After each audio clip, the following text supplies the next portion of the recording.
Hello மக்களே, சிவாயிலி செம்ம இன்ட்ரெஸ்டிங்காக போயிட்டுருக்கு. நம்ம இந்திராணியும் செல்வனாகி குடும்பத்தில் உள்ளவங்க எல்லாருமே ரொம்பவே நல்லவங்கன்னு சொல்லிட்டு அவங்க சொல்கிறதே கேட்டு நம்ம செழியனை எதிர்த்து நிற்கும் போது ஒரு கட்டத்தில் செல்வனாகி சுய ரூபம் எல்லாத்தையுமே தெரிஞ்சுக்கிட்டு நம்ம செழியனும் சிவாவும் சேர்ந்து நம்ம பாவையை கடத்தினதுக்கு காரணம் இந்த காளியப்படம் செல்வனாகின்னு சொல்லிட்டு நம்ம இந்திராணிக்கிட்டே நிரூபிச்சிட்டாங்கன்னே சொல்லலாம். ஒரு கட்டத்தில் இனி இந்திராணியோட முடிவு என்னவா இருக்க போகுது? வீடியோக்குள்ளே போகிறபடி நம்ம சேனலுக்கு சப்ஸ்கிரைப் பண்ணுங்கள். அப்படியே பக்கத்தில் இருக்க பெல் ஐக்கானே கிளிக் பண்ணிடுங்க. அப்போ தான் நான் போடுற வீடியோலாம் உங்களுக்கு நோட்டிஃபிகேஷனாக வரும்.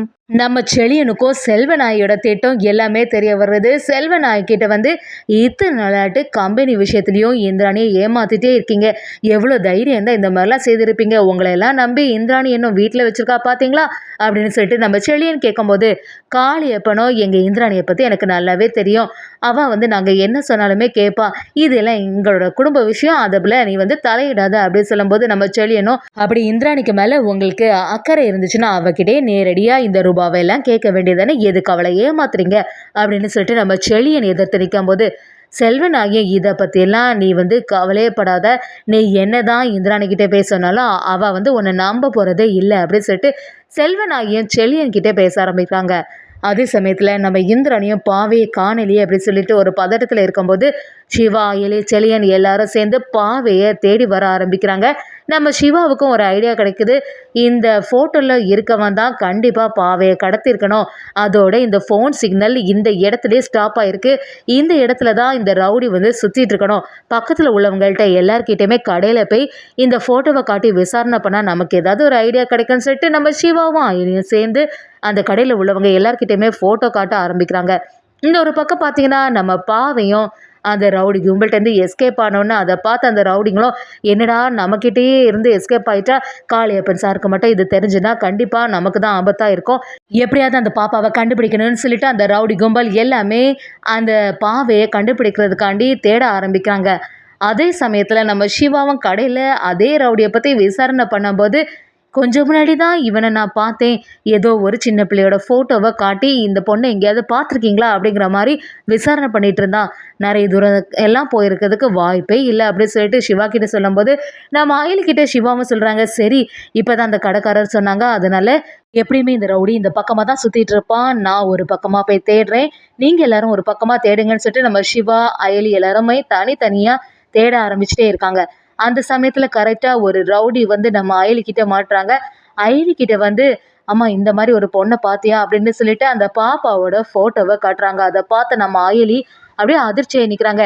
இது நம்ம பாவையோட ஃபோட்டோ ஆச்சே, இவன் இதுக்கு இதை வந்து விசாரணை பண்ணிட்டு இருக்கான் அப்படின்னு சொல்லிட்டு யோசிக்கும் போது அங்கே பார்த்து அந்த ரவுடியாக இருக்குது. கண்டிப்பாக இவனை வந்து பொழந்து கட்ட வேண்டியதான் சொல்லி நம்ம அயலி அந்த ரவுடியாக மடக்கி பிடிக்கிறாங்க.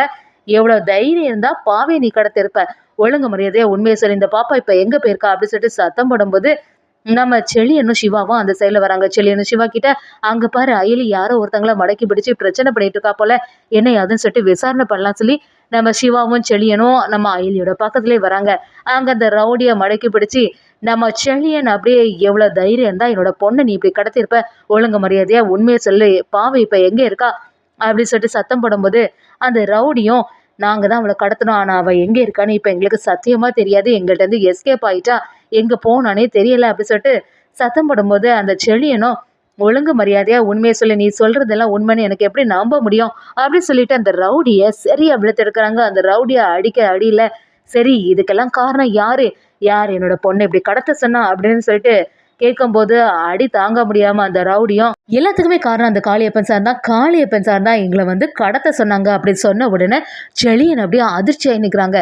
அப்போ எல்லாமே அந்த வீட்டில் உள்ளவங்க தான் செய்திருக்காங்க, எவ்வளோ தைரியம் இருந்தால் சின்ன பொண்ணுன்னு கூட பார்க்காம பாவைக்கு மேலே கை வச்சிருப்பாங்க அப்படிங்கிற மாதிரி நம்ம செழியன்னு யோசிக்க ஆரம்பிக்கிறாங்க. சிவா வாயிலி அந்த இடத்துல வரும்போது செழியனும் சிவா கிட்ட வந்து, பாத்தியா எவ்வளோ கொடூரமான ஆட்களாக இருக்காங்க, இது எதுவுமே புரியாமல் இந்திராணி என்னோ அவங்களோட குடும்பம்னு சொல்லிட்டு அவங்களே நம்பிட்டு இருக்காங்க, ஏற்கனவே ஆஃபீஸ் விஷயத்துலையும் அவளை வந்து ஏமாத்திட்டு இருக்காங்க, அதை பற்றியும் புரியலை, கடைசி நேரத்தில் பார்த்தியா என்னோட பொண்ணுக்கு வாழ்க்கையிலேயே விளையாடிட்டாங்க, பாவை எப்படி கடத்துவாங்கன்னு நான் கொஞ்சம் கூட எதிர்பார்க்கல, இவ்வளோ மட்டமாக நடந்துக்கிட்டாங்க, இவங்களெல்லாம் இனிமேல் சும்மாவே விடக்கூடாது அப்படின்னு சொல்லும்போது நம்ம அயலியும், ஆமாம் இவ்வளோ கெட்டவங்கன்னு சொல்லிட்டு அன்னைக்கு புரியவே மாட்டேங்குது, சரி பாவை எப்படி இருந்தாலுமே இப்போ தானே தப்பிச்சிருக்கா, அதனால் இந்த ஏரியாவில் எங்கேயா தான் இருப்பா அப்படின்னு சொல்லிட்டு நம்ம சிவா, அயலி, செழியன் எல்லாரும் சேர்ந்து பாவையை தேட ஆரம்பிக்கிறாங்க.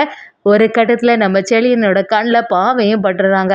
அப்படியே நம்ம செழியனும் எப்படியாவது பாவைக்கு எந்த ஆபத்தும் இல்லையே, பாவை நீ நல்லா தானே இருக்க அப்படின்னு சொல்லிட்டு கட்டி அணைக்கும் போது பாவையும் நான் ரொம்பவே பயந்துட்டேப்பா அப்படின்னு சொல்லும்போது நம்ம செழியனும் நான் இருக்க வரைக்கும் உனக்கு எந்த ஆபத்தும் வர்றதுக்கு விடவே மாட்டேன்னு சொல்லிட்டு நம்ம சிவா எலி எல்லாரும் சேர்ந்து பாவையை காப்பாற்றிட்டாங்கன்னே சொல்லலாம். அதே சமயத்தில் நம்ம செழியனும் சிவா கிட்ட பாத்தியா அவங்கள வந்து இனி சும்மாவே விடக்கூடாது, எவ்வளோ தைரியம் தான் என்னோட பொண்ணுக்கு மேலே கை வச்சிருப்பாங்க அப்படின்னு சொல்ல ஆரம்பிக்கிறாங்க. அதே சமயத்தில் இந்திராணி பயங்கரமாக டென்ஷனில் இருக்காங்க. பாவைக்கு என்னாச்சோ, பாவை எப்படியாவது வீட்டுக்கு வரணுமே அப்படின்னு சொல்லிட்டு டென்ஷனில் இருக்கும்போது சிவாவும் அயலியும் கரெக்டாக பாவையை வீட்டில் கூட்டிகிட்டு வராங்க. பாவையை பார்த்த உடனே காளியப்பனும் செல்வநாயும் அப்படியே அதிர்ச்சியாகி நிற்கிறாங்க. நம்ம இந்திராணிக்கு மட்டும் சந்தோஷமாக இருக்குது. இந்திராணி பாவையை பார்த்து பாவை உனக்கு எதுவுமே ஆகலை, நல்லா தானே இருக்கா அப்படின்னு சொல்லிட்டு பாவையை கட்டி அணைச்சி ஆள ஆரம்பிக்கிறாங்க. இது எல்லாத்துக்குமே காரணம் இந்த செழியன் தான். அவங்கனால தான் என்னோட பொண்ணுக்கு இப்படி ஒரு ஆபத்து வந்துச்சு சொல்லிட்டு இந்திராணிக்கு கோபம் எல்லாமே மறுபடியும் செழியனுக்கு மேலே தான் வருது. ஆனால் செழியன் அந்த இடத்துல எந்த உண்மையும் சொல்லலை. எப்படியாவது ஃபஸ்ட்டு இந்த செல்வநாயகம் காளியப்பனை தனியாக சந்தித்து அவங்கள சரியாக வெளுத்தெடுக்கணும்னு சொல்லிட்டு நம்ம செழியன் அப்படியே செல்வநாயகி எல்லாம் இருக்கும்போது அப்படியே முறைச்சி பார்க்க ஆரம்பிக்கிறாங்க. இன்னொரு சைடு நம்ம சிவா இருக்காங்க. ஒரு சைடு சிவாவும் இன்னொரு சைடு செழியனுமா சேர்ந்து செல்வநாயகி காளியப்பங்கிட்ட எவ்வளோ தைரியம் இருந்தால் என்னோட பொண்ணு நீங்கள் கடத்திருப்பீங்க அப்படின்னு சொல்லிட்டு வெளுத்தெடுக்கிறாங்க.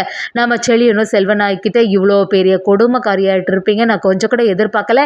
இந்திராணி இது வரைக்கும் ஏமாத்துறது பத்தாதுன்னு சொல்லிட்டு இப்போ கடைசியில் இந்திராணி என்னை பிரிக்கிறதுக்காக பாவையை இப்படி பகடக்காயை வச்சு இந்த மாதிரி கடத்தினது பெரிய தப்பு.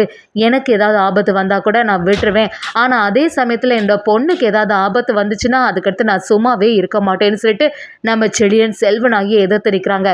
நம்ம சிவாவும் இன்னும் அக்கா உங்களை தான் நம்பிட்டு இருக்கா, அவளுக்கு மட்டும் உங்களை பற்றின சுயரூபம் எல்லாம் தெரிஞ்சுன்னு வச்சிங்களா, அதுக்கப்புறமா இந்த வீட்டை விட்டு நீங்கள் வெளியில் போக வேண்டியதான் அப்படின்னு சொல்லிட்டு நம்ம சிவாவும் செல்வநாயகியை எதிர்த்து நிற்கிறாங்க. செல்வநாயகியை நீங்களாம் எதை பற்றி பேசுறீங்கன்னு எனக்கு புரிய மாட்டேங்குது. எதுக்கு தேவையில்லாமல் என் மேலே பழிய போடுறீங்க. உன் பொண்ணை கடத்துறது நீயாவே இருந்திருக்கலாம், நீ கடத்தி வச்சுட்டு எதுக்கு என் மேலே பழிய போடுறேன்னு சொல்லிட்டு செல்வநாயகி கேட்கும்போது நம்ம செழியனும் இப்படிலாம் நடிக்காதுங்க, உங்களை பற்றி எனக்கு நல்லாவே தெரியும், உங்களோட நடிப்பு எல்லாம் வேணும்னா இந்திராணி வந்து நம்புவா, நான் எதுவுமே நம்ப மாட்டேன். நீங்கள் வந்து பண்ணது பெரிய தப்பு. இனி என்னோட பொண்ணு வாழ்க்கையிலையோ இல்லைனா இந்திராணி வாழ்க்கையிலையோ தலையிட்டீங்கன்னா நான் வந்து அதை பார்த்துட்டு இருக்க மாட்டேன் அப்படின்னு சொல்லிட்டு நம்ம செழியனும் செல்வநாயை எதிர்த்து நிற்கிறாங்க. சிவாவும் செல்வநாயை எதிர்த்து நிற்கும் போது இதுதான் உங்களுக்கு கடைசி வார்னிங் அப்படின்னு சொல்லும்போது நம்ம செல்வநாயும் காளியப்பங்கிட்ட வந்து என்னது இது, நம்ம ஒரு பிளான் போட்டால் இங்கே எல்லாமே மாறிட்டே, இந்த பாவை வந்து தப்பிச்சனால தானே இவ்வளோ பிரச்சனை, கடைசியில் இந்த செழியனும் சிவாவும் சேர்ந்து இந்திராணிக்கிட்ட நம்மளை போட்டு கொடுத்துருவாங்களோ அப்படின்னு சொல்லிட்டு கேட்கும்போது காளியப்படம் கண்டிப்பாக இவங்க எல்லாம் இந்நேரத்துக்கெல்லாம் போட்டு கொடுக்க மாட்டாங்க, நம்ம இந்திராணி கிட்ட என்ன சொன்னாலுமே அவன் வந்து நம்ப போகிறதில்ல அப்படி சொல்லும்போது நம்ம செல்வனாகியும் இந்த செழியனும் சிவாவையும் எல்லாம் நம்ம வந்து லேஸில் எடை போடக்கூடாது, எப்போனாலும் இந்த இந்திரனோட மனசை மாற்றிடுவாங்க, நம்ம எதுக்கும் கொஞ்சம் உஷாராகவே இருக்கணும்னு சொல்லிட்டு செல்வனாகி அடுத்த திட்டத்தை போடுறாங்கன்னு சொல்லலாம். ஒரு கட்டத்தில் செல்வனாகியோட சுயரூபம் எல்லாமே நம்ம இந்திராணிக்கு தெரிய வர போகுதுன்னே சொல்லலாம்.